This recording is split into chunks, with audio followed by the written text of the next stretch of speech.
The rain hit the windshield like bullets, and Patrick Newman knew he was in trouble when his daughter Emma started crying in the backseat. "Daddy, I'm scared," the 6-year-old whimpered, clutching her worn stuffed rabbit to her chest. Patrick pulled his beat-up Honda Civic to the side of the road, the wipers barely keeping up with the downpour.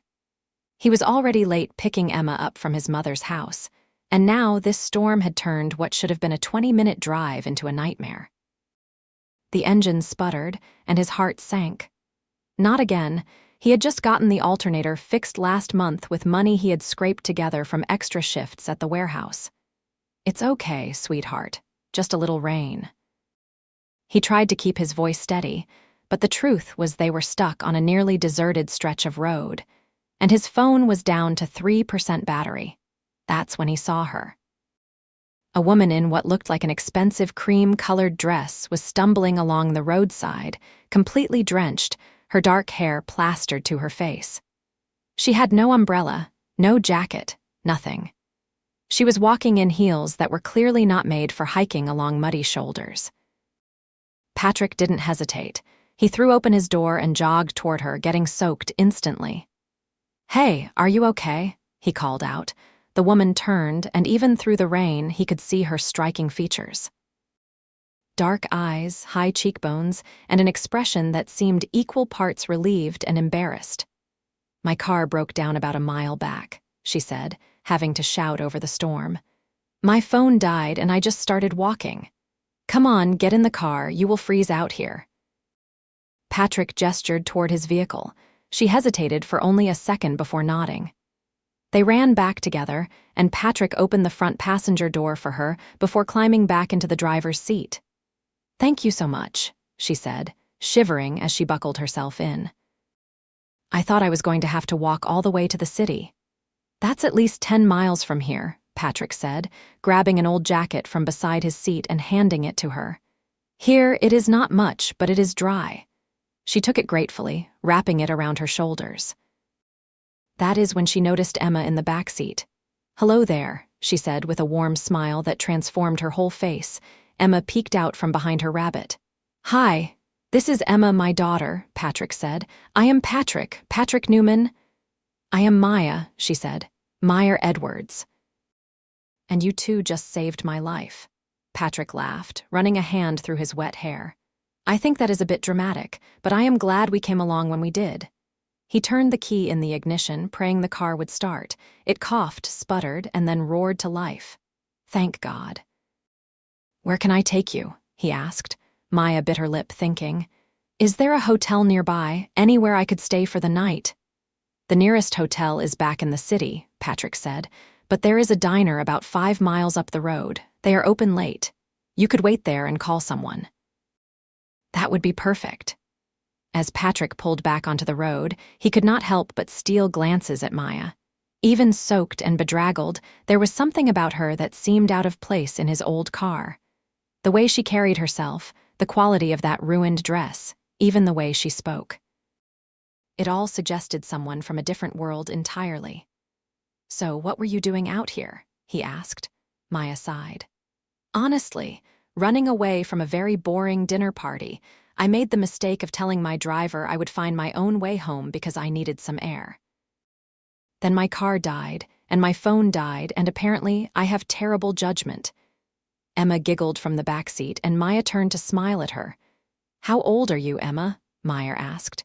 6.5, Emma said proudly, holding up 6 fingers and then quickly adding half of another. 6.5 is a very important age, Maya said seriously. "That is when I learned to ride a bike. I can ride a bike too, Daddy taught me." Patrick felt a familiar warmth in his chest. Emma was the best thing that had ever happened to him, even if her mother had decided being a parent was not for her 3 years ago. They had been struggling ever since, but moments like this, when Emma was happy and chattering away, made everything worth it. The diner appeared like a beacon in the storm, its neon sign flickering but welcoming. Patrick pulled into the parking lot, which was nearly empty except for a couple of trucks. "Come on," he said. "Let's get you somewhere warm." Inside, the diner was classic Americana with red vinyl booths, checkered floors, and the smell of coffee and pie. A tired-looking waitress looked up from behind the counter and nodded at them. Patrick found a booth, and they all slid in. Emma immediately grabbed the small jukebox selector on the table and started looking through the songs. "Can I get you folks anything?" the waitress asked, appearing with menus. "Coffee, please," Maya said. "Black, and whatever they want." She gestured to Patrick and Emma. "You do not have to," Patrick started, but Maya held up a hand. "Please, it is the least I can do. You rescued me from the storm." Patrick relented. "Okay, Emma, you want some hot chocolate?" "Yes, please, with marshmallows." "With marshmallows," Patrick confirmed, and the waitress smiled before walking away. Maya was still shivering slightly, and Patrick noticed. "Are you okay? Should we get you to a hospital?" No, I am fine, just cold." She pulled his jacket tighter around herself. "Thank you again. Really. I do not know what I would have done if you had not stopped." "Anyone would have done the same thing," Patrick said. Maya looked at him with an expression he could not quite read. "You would be surprised." The coffee came, along with Emma's hot chocolate, and Patrick ordered them all some pie because Emma was giving him those big pleading eyes she knew he could not resist. As they ate, Maya and Emma fell into an easy conversation about favorite colors, animals, and whether unicorns were real. Patrick watched Maya interact with his daughter and felt something shift in his chest. Most of the women he had tried to date, since Emma's mother left, had been uncomfortable around kids, or worse, had tried too hard. Maya was natural, genuine. She listened to Emma like what she was saying actually mattered. "So what do you do, Patrick?" Maya asked after Emma had finished her pie and was coloring on the paper placemat with crayons the waitress had brought over. "I work at a warehouse," he said. "Distribution center for a big retail chain. It is not glamorous, but it pays the bills." Mostly, he added silently, there were plenty of bills it did not quite cover, but he was not about to unload his financial troubles on a stranger. "That must be hard work," Maya said. "It keeps me in shape," Patrick joked, flexing his arms slightly. "What about you? What do you do when you are not running away from dinner parties?" Maya hesitated, and for a moment, Patrick thought he saw something like conflict in her eyes. "I work in business," she said finally. "It is complicated and honestly pretty boring."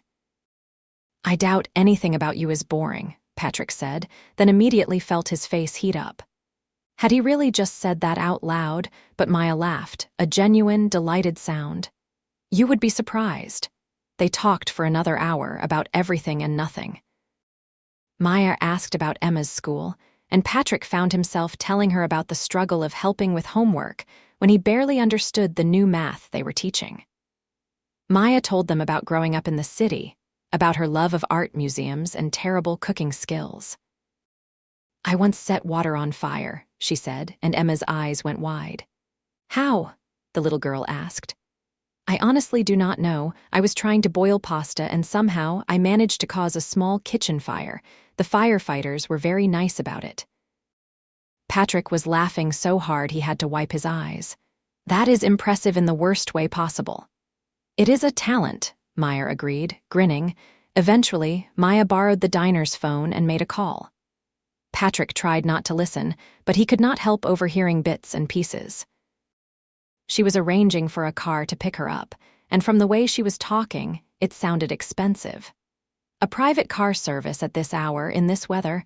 When she came back to the table, her expression was almost sad. "My ride will be here in 20 minutes, she said. "That is good," Patrick said, though he found himself disappointed. He had been enjoying her company more than he had enjoyed anyone's company in a long time. "Daddy, I am sleepy," Emma said, rubbing her eyes. "I know, sweetie, we will head home soon." He glanced out the window. The rain had finally started to let up. Maya reached across the table and touched his hand lightly. "Thank you again, Patrick, for everything. You and Emma made what could have been a terrible night into something actually nice." "You are welcome," he said, very aware of where her hand was resting on his. "I am glad we could help." When a sleek black car pulled up outside 20 minutes later, Maya stood reluctantly. She shrugged off Patrick's jacket and handed it back to him. "Keep it," he said. "You still look cold." "I cannot take your jacket," she protested. "Then I guess you will have to return it to me sometime," he said, surprising himself with his boldness. Maya smiled, a slow, beautiful smile. "I guess I will." She pulled a soggy business card from somewhere in her dress and looked at it sadly. "This is ruined. Do you have a pen?" Patrick found one in his pocket, and Maya grabbed a clean napkin. She wrote down a number in neat, elegant handwriting. "Call me," she said. "Please?" "I will," Patrick promised. Maya bent down and hugged Emma. "It was so nice to meet you." "You take care of your dad, okay?" "Okay," Emma said, hugging her back. Then Maya was gone, climbing into the back of the expensive car that looked completely out of place in the diner parking lot. Patrick and Emma watched it drive away. "I like her," Emma said. "Me too," Patrick admitted. That night, after he had gotten Emma home, bathed and tucked into bed, Patrick sat on his worn couch and stared at the napkin with Maya's number on it. He thought about calling her right then, but decided it was too late. Tomorrow, he told himself. He would call her tomorrow. But when tomorrow came, doubt crept in. What could someone like Maya possibly want with someone like him? She had probably just been being polite. She probably gave her number out all the time and never expected people to actually call. 3 days passed before Patrick worked up the nerve. He waited until Emma was at school and he had a rare morning off. His hands were actually shaking as he dialed the number. She answered on the second ring. "Hello? Hi, Maya. This is Patrick Newman, from the storm." "Patrick." Her voice was bright, genuinely happy. "I was starting to think you were not going to call." "Sorry, I have been busy with work and Emma, and you do not have to explain. I am just glad you called. How are you? How is Emma?" They talked for an hour, then 2. Patrick lost track of time completely, sitting on his couch and talking to this woman who seemed genuinely interested in every mundane detail of his life. When he finally looked at the clock, he realized he needed to leave to pick Emma up from school. "I have to go," he said reluctantly. "But can I call you again? I was hoping you would ask, or better yet, can I see you, both of you?" Patrick's heart jumped. "You want to see us?" "Very much." They made plans for Saturday. Maya suggested a museum, and Patrick tried not to panic about the cost, but Maya quickly added that she had passes and it would not cost anything. They agreed to meet at the Science Museum at noon. Patrick spent the rest of the week in a strange fog, half convinced he had imagined the whole thing. But when Saturday came and he and Emma walked up to the museum, Maya was there waiting for them. She looked different in the daylight, dressed in jeans and a simple sweater, her dark hair pulled back in a ponytail. She looked younger, more approachable, but no less beautiful. "Hey," she said, smiling. "Hey," Patrick replied, suddenly feeling like a teenager with his first crush. "Emma." Maya knelt down and opened her arms, and Emma ran into them for a hug. "I missed you." "I missed you too," Emma said. "Are we really going to see dinosaurs?" "We are going to see so many dinosaurs," Maya promised. The day was perfect. They walked through the museum, and Maya proved to be an enthusiastic guide, reading every placard and making up funny voices for the dinosaur displays that had Emma giggling constantly. Patrick found himself relaxing, enjoying not just Maya's company but the way she was with Emma. She never talked down to her, never seemed impatient or bored. At one point, while Emma was pressed against a glass case looking at a massive T-Rex skeleton, Maya stood next to Patrick. "She is wonderful," Maya said quietly. "You have done an amazing job with her." "Thank you," Patrick said. "It has not always been easy, but she makes it worth it." "Can I ask what happened with her mother?" Maya bit her lip. "Sorry, that is too personal." "No, it is okay." Patrick sighed. "Her name was Rachel. We were young when we got together, and when Emma came along, I thought we would make it work. But Rachel decided she was not ready for motherhood. She left when Emma was 3. I have not heard from her since. That must have been incredibly hard." It was. "It still is sometimes, but Emma and we are a team. We make it work." Maya looked at him with something like admiration. You are a good man, Patrick Newman. He felt his face heat up again. I am just doing what any parent would do. You would be surprised, Maya said, echoing her words from the diner. There was something in her tone that made Patrick curious, but before he could ask, Emma came running back, demanding they go see the space exhibit. They grabbed lunch in the museum cafe, and Patrick insisted on paying even though Maya tried to take the bill. It was just sandwiches and drinks, nothing fancy, but it mattered to him that he could provide, even in a small way. So what do you do for fun? Maya asked as they sat at a small table, Emma already finished with her food and coloring again on a napkin. Honestly, I do not have a lot of free time, Patrick admitted. Between work and Emma, there is not much left over. We go to the park sometimes. I play softball in a recreational league on Sunday mornings when my mom can watch Emma. Pretty boring stuff. It does not sound boring at all, Maya said. It sounds nice, grounded. What about you? What does Maya Edwards do for fun? That conflicted look crossed her face again. I work a lot too. Too much, probably. But when I have time, I like art galleries, good restaurants, traveling. She paused. Though honestly, the past few years, fun has been pretty scarce. Why is that? Expectations, Maya said simply. Responsibilities. Sometimes I feel like I am living the life everyone else wants me to live instead of the one I want. Patrick understood that more than she knew. Is that why you were running away from that dinner party? Partly.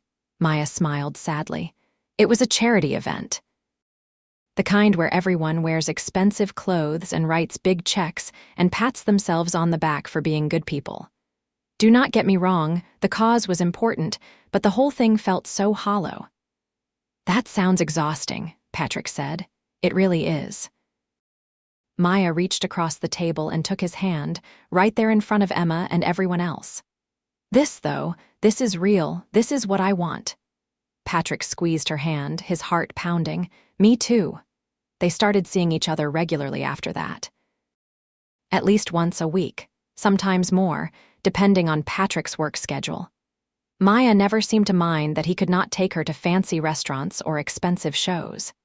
They went to the park with Emma, had picnics, visited free museums and festivals. Maya integrated into their lives so naturally it was almost scary. A month in, Patrick's mother invited them all over for Sunday dinner. She was a sharp woman in her 60s, and Patrick knew she was going to have questions about Maya. So you are the mysterious woman my son will not stop talking about, his mother, Deanna, said the moment they walked in the door. Mom, Patrick groaned, but Maya just laughed. I hope he has said good things, Maya said, shaking Deanna's hand. He has said very little, which means they are good things. When he complains, I hear all about it. Dinner was a typical Newman family affair, loud and chaotic and full of love. Patrick's older brother Michael was there with his wife and their 2 kids, and Emma was thrilled to have cousins to play with. Deanna had made pot roast and all the fixings, and everyone squeezed around the dining room table that was really too small for all of them. Patrick watched nervously as his family interrogated Maya, but she handled it with grace and humor. She answered questions about her work vaguely, saying she was in corporate management, which seemed to satisfy everyone. She helped clear dishes, complimented Deanna's cooking, and even got into a spirited debate with Michael about football. Later, while the kids were playing in the backyard and the women were in the kitchen, Michael pulled Patrick aside. She is great, he said. Way out of your league, but great. Thanks, Patrick said dryly. I am serious, Pat. Do not screw this up. She is good for you. She is good for Emma. I know, Patrick said. That is what scares me. What do you mean? Patrick lowered his voice. Come on, Mike, look at me. I am a warehouse worker living in a 2-bedroom apartment. I drive a car that is held together with duct tape and prayers. And she, he gestured toward the kitchen where Maya was laughing at something Deanna said. She is clearly from a different world. Expensive clothes, private cars, fancy events. Eventually, she is going to realize she can do better. Or, Michael said, gripping Patrick's shoulder, she is going to realize you are exactly what she needs. Stop putting yourself down, man. You are a great guy and an amazing father. If she cannot see that, then she is not worth your time. But I think she does see it. I think that is exactly why she is here. Patrick wanted to believe him. God, he wanted to believe him. That night, after they had said goodbye to his family and Emma had fallen asleep in the car on the way home, Meyer asked if she could come up for a bit. They had not really been alone together, not properly. Emma was always there, which was fine, but it also meant their relationship had been very innocent. Chaste kisses goodbye, hand-holding, nothing more. Patrick carried Emma up to the apartment and tucked her into bed while Maya waited in the living room. When he came back out, she was looking at the photos on his bookshelf. Pictures of Emma at various ages, a few of Patrick with his family, one of him playing softball. I love this, Maya said, holding up the softball one. You look so happy. It was a good day, Patrick said. We actually won that game. Maya set the photo down and turned to face him. Patrick, I need to tell you something. His stomach dropped. Here it was. The moment she told him this had been fun, but she was done slumming it with a poor single dad. Okay, he said carefully. I have not been completely honest with you, Maya said. About who I am. Patrick waited, his heart pounding. My full name is Meyer Edwards. I am the CEO of Edwards International. Patrick stared at her. Edwards International, the massive conglomerate that owned everything from tech companies to retail chains to real estate holdings. The company whose products filled the warehouse where Patrick worked. Edwards International, which was worth billions. You are a billionaire, he said slowly. Yes, Maya said quietly. I am. Patrick sat down on the couch, his legs suddenly unsteady. Why did not you tell me? Because of this, Maya said, gesturing at his shocked face.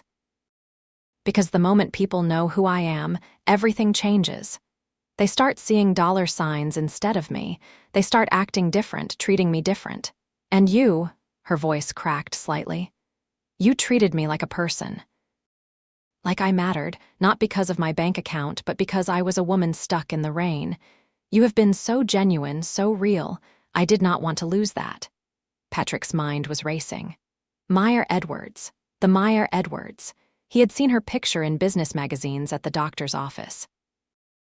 Articles about the youngest female CEO in the Fortune 500, about her innovative business strategies, her philanthropy. Those dinner parties you run away from, he said. Those are your events. Yes, and the business you find boring is running a multi-billion-dollar company. Yes. And you have been slumming it with me and Emma, eating diner pie and going to free museums.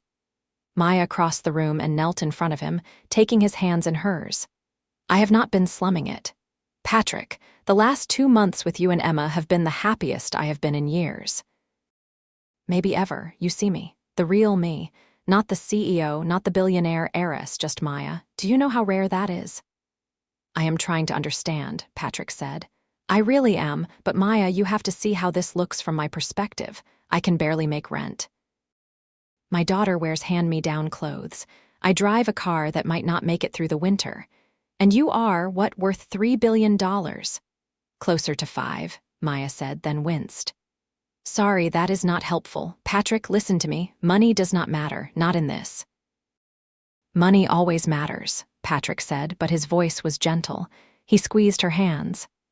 I am not saying you are not real or that what we have is not real, but this changes things. It does not have to. Yes, it does. You live in a penthouse in the city, right? You have people who drive you places, cook for you, probably clean for you. You go to charity galas and business meetings with world leaders. I pack boxes for a living and consider it a good week when I have enough left over to take Emma to the movies. We are from different worlds. So what? Maya's voice was fierce now. So what if we come from different worlds? That does not mean we cannot be together. Patrick, I am not asking you to change. I am not asking you to be something you are not. I am just asking you to let me be part of your life. But I cannot be part of yours, Patrick said. Not really, you know that.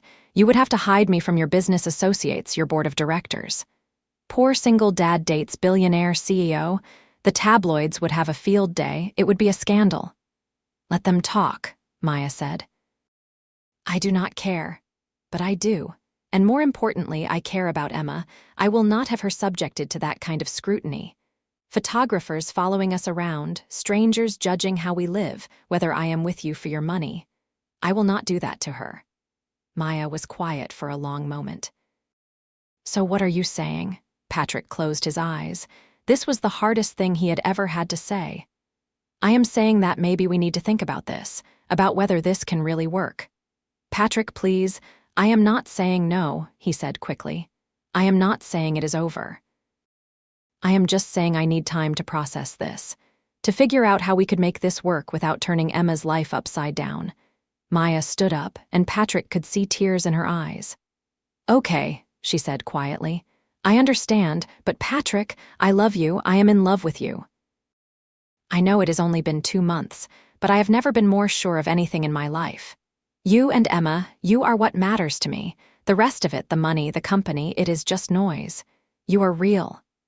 Patrick stood and pulled her into his arms. She buried her face against his chest, and he could feel her tears soaking through his shirt. I love you too, he whispered. That is what makes this so hard. She left a few minutes later, and Patrick stood at the window watching her get into her town car. He felt like he had just made the biggest mistake of his life, but he did not know what else to do. The next few days were agony. Patrick went to work, picked Emma up from school, made dinner, helped with homework, did all the normal routines, but everything felt hollow. Emma kept asking when they could see Meyer again, and he did not have a good answer. A week after their conversation, Patrick got a call from an unknown number. Hello, Mr. Newman. This is Richard Chen.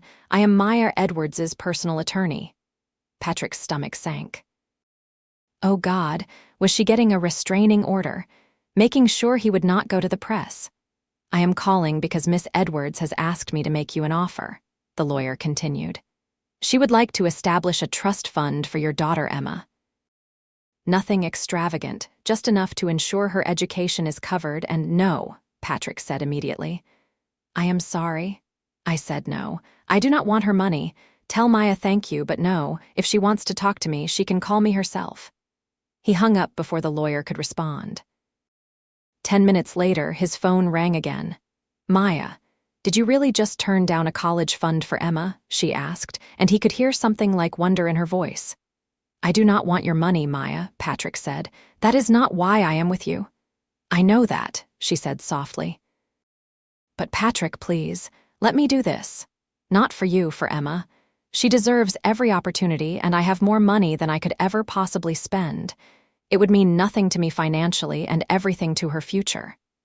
No, Patrick said again. Because the moment I accept your money, everything changes. I become the poor guy who is with you for your cash. We become that statistic, that scandal. I will make sure Emma has what she needs. That is my job as her father. You are the most stubborn man I have ever met, Maya said, but she was laughing, almost crying. And I love you for it. Patrick, I miss you. I miss Emma. Please, can we just talk, in person? They agreed to meet for lunch the next day, just the two of them. Patrick called in a favor with his mom to watch Emma, using a precious personal day from work. They met at a quiet cafe on the edge of the city, somewhere neutral. Maya was already there when he arrived, sitting in a corner booth. She looked tired, like she had not been sleeping well. Patrick slid into the seat across from her. Hi, he said. Hi, she replied. For a moment, they just looked at each other. I am sorry, Maya said finally. I should have told you from the beginning who I was. It was not fair to let you find out that way. I understand why you did not, Patrick said. And honestly, I probably would have been too intimidated to even talk to you if I had known. So maybe it worked out the way it needed to. Does that mean you have forgiven me? There is nothing to forgive. You were protecting yourself. That makes sense. Patrick reached across the table and took her hand. Maya, I meant what I said. I love you, but I need you to understand my concerns. It is not just about me. Emma is my priority always, and I am terrified of what dating you could mean for her.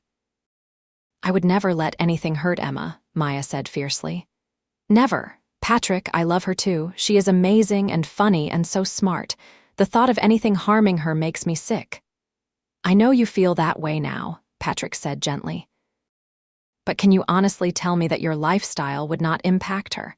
The publicity, the security concerns, the expectations. Maya was quiet for a long moment, clearly thinking. You are right, she said finally. Being with me would come with complications, but I think we could manage them. We would be careful about publicity. I can have my security team be discreet, and as for expectations, she took a deep breath. What if I stepped back from the company? What? Not entirely, Maya said quickly, but I have been thinking about it anyway. I have been CEO for 6 years, and it has consumed my entire life. I have a talented executive team. I could move into a chairman role, let someone else handle the day-to-day operations. It would give me more time, more freedom, more time to spend with you and Emma. Maya, I cannot ask you to do that. You are not asking. I am offering. Patrick, that night in the rain when you stopped to help me, that was the first genuine human interaction I had had in months. Everyone in my life wants something from me. Money, connections, opportunities. But you and Emma, you just wanted to help a stranger. You welcomed me into your lives and you made me feel valued for who I am, not what I have. That is worth more than any company.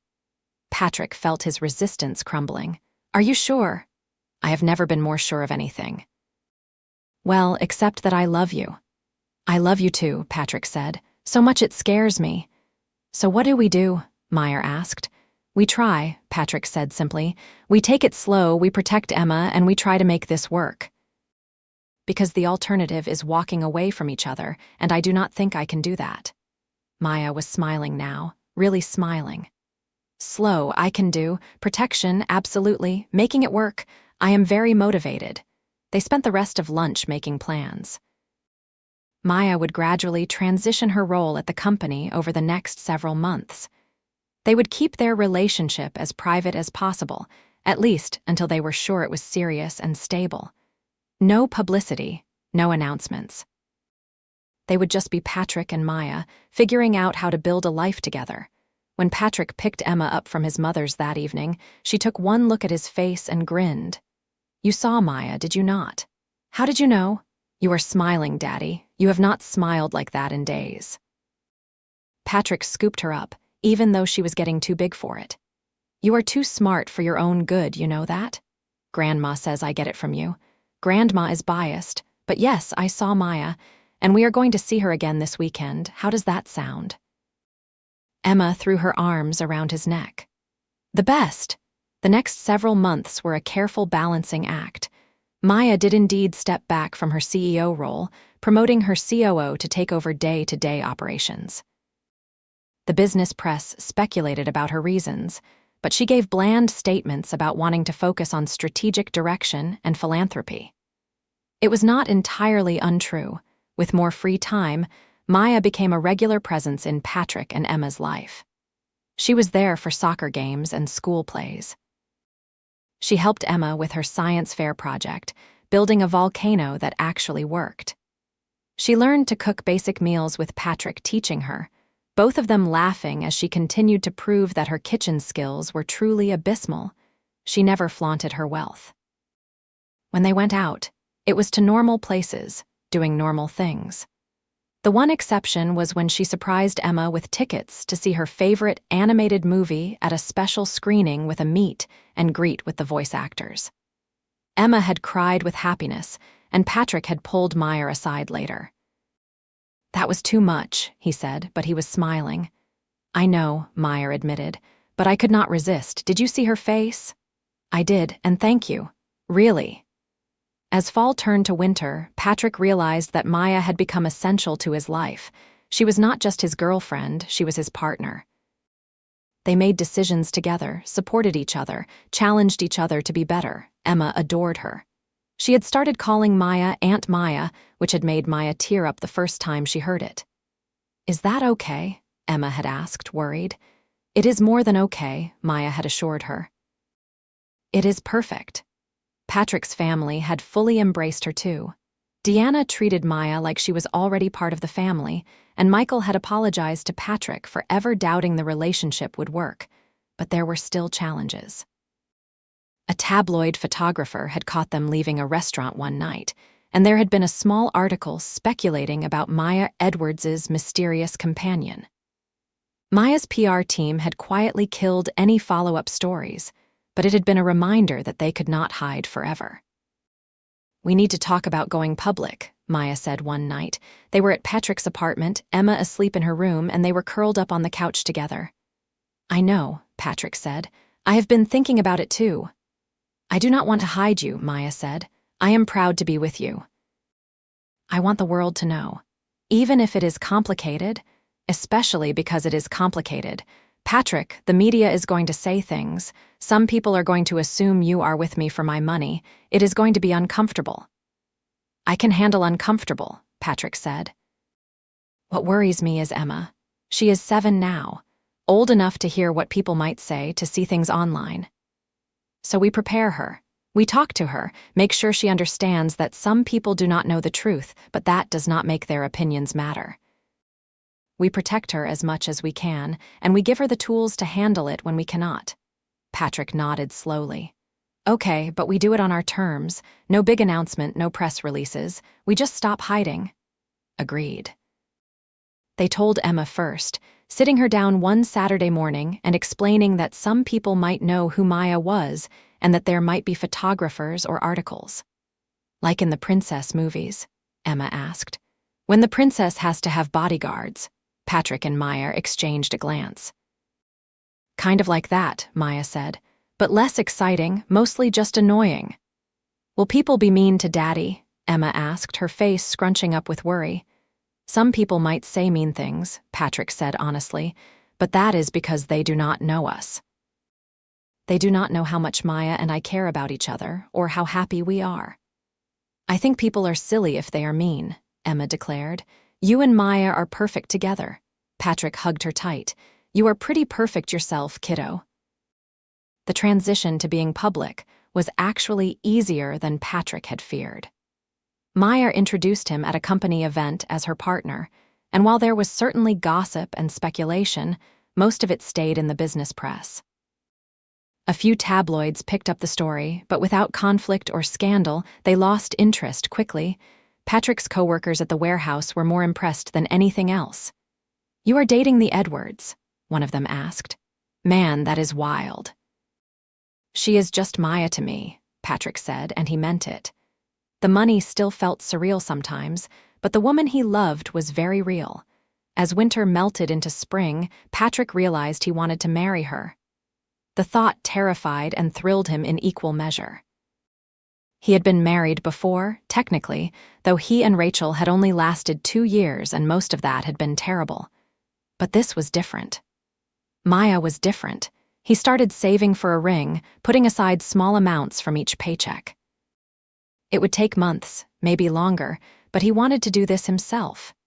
He knew Maya would not care about the size of the diamond or the expense, but it mattered to him. Maya, meanwhile, was planning her own surprises. She approached Patrick one evening with a proposal. "What would you think about moving?" she asked. Patrick looked up from the dishes he was washing. "Moving where?" "I have been thinking. Your apartment is small. Emma is getting older and she is going to need more space.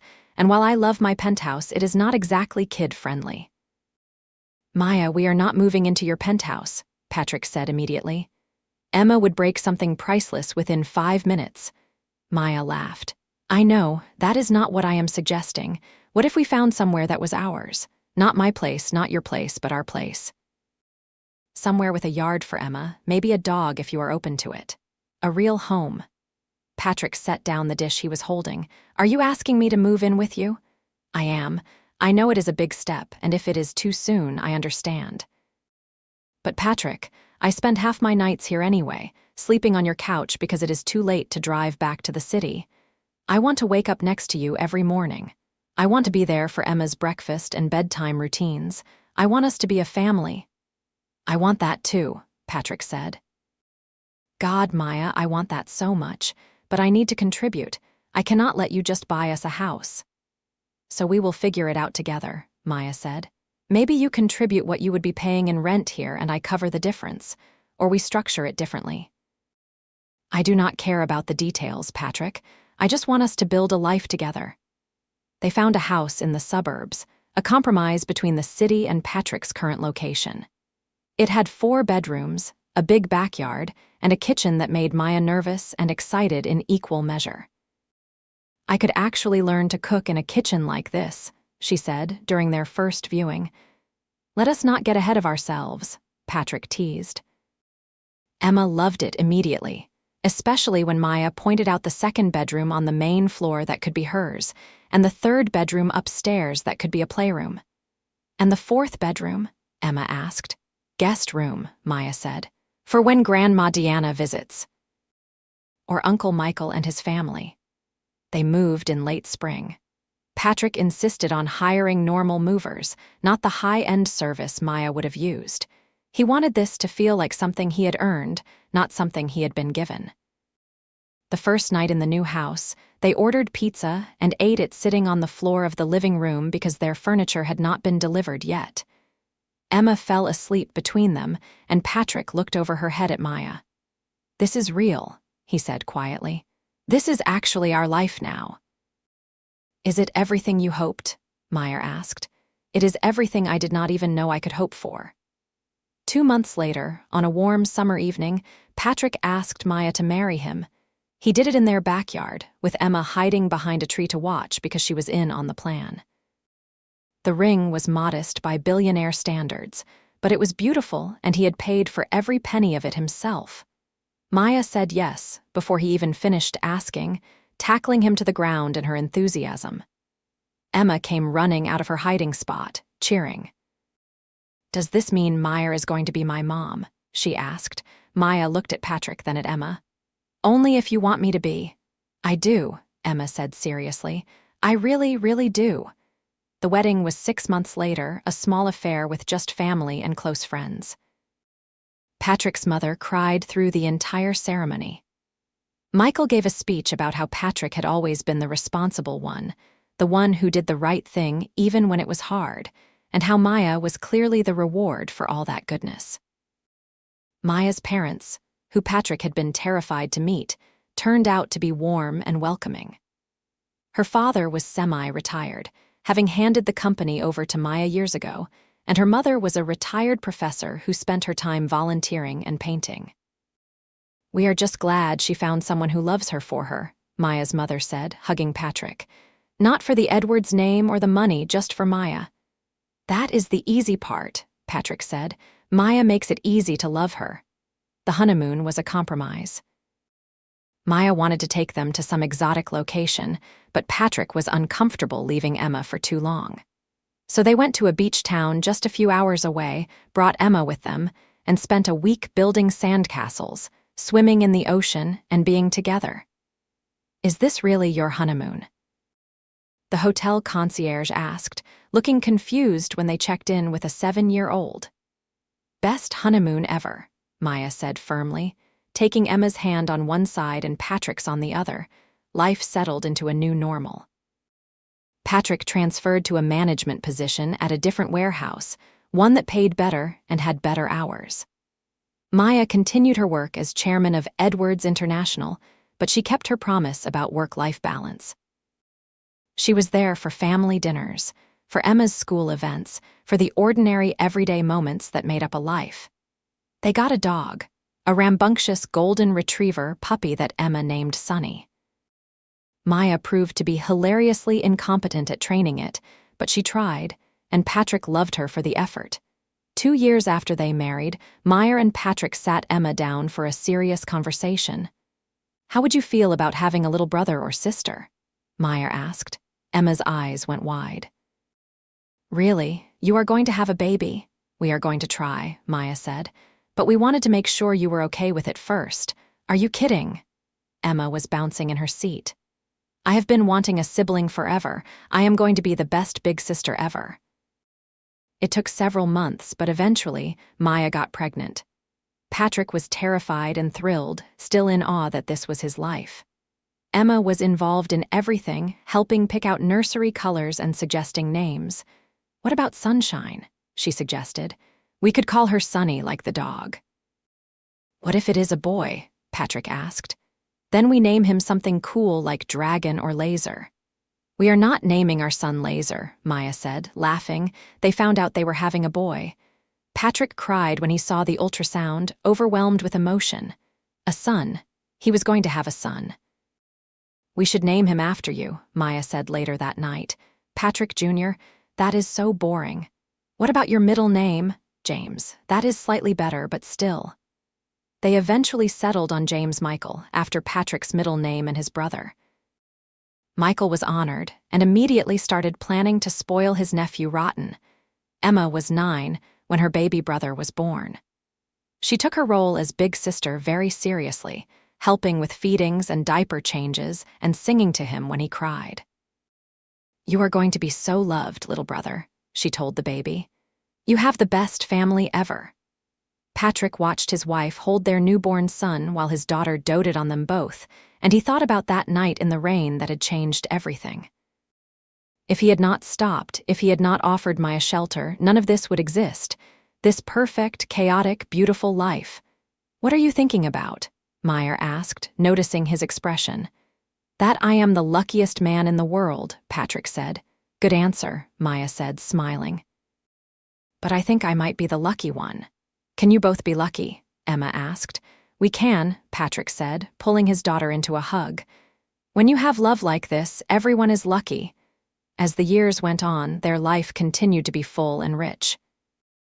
Emma grew into a confident, compassionate teenager, excelling in school and showing an interest in business that made Maya swell with pride. James was a happy, energetic little boy who worshipped his big sister and followed his father around like a shadow. Patrick eventually started his own small logistics consulting business, using his years of warehouse experience to help smaller companies optimize their operations. Maya provided initial funding as a business loan, which Patrick insisted on paying back with interest, and which she insisted on putting into a college fund for the kids. They still had their Sunday dinners with Patrick's family, now expanded to include Maya's parents and a growing number of cousins. They still went to the park, still had movie nights on the couch, still cherished the ordinary moments that made up their extraordinary life. On their 5th wedding anniversary, Patrick and Maya snuck away for a rare date night, leaving the kids with Deanna. They went back to the diner where they had spent that first evening together, sitting in the same booth. "Do you ever think about how different things could have been?" Maya asked, holding Patrick's hand across the table. "If you had driven past me that night, if you had not stopped." "All the time," Patrick admitted. "And then I thank God that I did stop, that I got to meet you, to love you, to build this life with you." "I was so lost before I met you," Maya said. "I thought I had everything figured out, but I was just going through the motions. You and Emma, you showed me what really mattered." "You saved us too," Patrick said. "You gave Emma a mother who loves her. You gave me a partner who makes me want to be better every day. You gave us a family." Maya blinked back tears. "Look at us getting all sentimental in a diner." "I think we are allowed," Patrick said. "We have earned it." They ordered pie, the same kinds they had gotten that first night, and talked about their dreams for the future. More kids, maybe, though they were not sure. Travel now that James was getting older. Growing old together, watching Emma and James grow up and build their own lives. "Whatever happens," Maya said, "as long as I have you, I have everything I need." "Same," Patrick said. "Always." When they got home that night, Emma was still up, reading a book on the couch with James asleep beside her. She looked up when they came in. "Did you have a good anniversary?" She asked. "The best," Maya said, kissing the top of her head. "Good. You guys are gross cute, but I am glad you are happy." Patrick laughed. "We are glad you are glad." He carried James upstairs to bed while Maya sat with Emma for a few more minutes. When he came back down, he found them talking quietly, Emma's head on Maya's shoulder. "Good night, Mom," Emma said, getting up. "Night, Dad." After she had gone upstairs, Maya looked at Patrick with wonder in her eyes. "She called me Mom," she whispered. "She did," Patrick said, pulling her into his arms. Because that is what you are. You are her mom in every way that matters. They stood there in their living room, in the house they had made a home, and Patrick felt a profound sense of peace. This was what he had been working toward his whole life, even when he had not known it. Not wealth or status or anything material, but this: love, family, belonging. Years continued to pass in a blur of soccer games and school plays, business meetings and family vacations, ordinary days that added up to an extraordinary life. Emma went off to college, choosing to study business with a minor in social entrepreneurship. She wanted to use her knowledge to help people, she said, to make the world better. Maya and Patrick could not have been prouder. James grew into a thoughtful, curious boy who loved science and art in equal measure. He struggled sometimes with the expectations that came with being part of the Edwards family. But Patrick and Maya worked hard to make sure he knew he was loved for who he was, not what he might achieve. On Patrick's 40th birthday, Maya surprised him with a party at their house. Everyone was there: his family, her family, friends from work and the neighborhood, even some of his old softball teammates. Patrick was genuinely shocked, which made Emma laugh. "You really thought Mom was not going to do something big?" she teased. "I thought we agreed on a quiet dinner," Patrick said. "That is what we told you so you would be surprised," James said. It worked. As the party wound down and people started leaving, Patrick found himself on the back porch with Maya, watching the sun set over their yard. "Thank you for this," he said. "For all of it, the party, this life, everything." "You do not have to thank me," Maya said. "This is our life. We built it together." "I love you," Patrick said, "more now than I did the day I married you, and I did not think that was possible." "I love you too," Maya said. "My hero who stopped in the rain." Inside, they could hear Emma and James laughing about something and Sonny barking happily. This was home. This was family. This was everything. Patrick thought back to that younger version of himself, struggling and scared and convinced he would always be just getting by.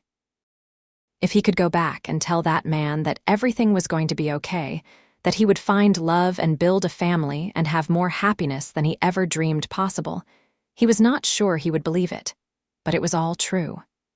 Every impossible, wonderful bit of it.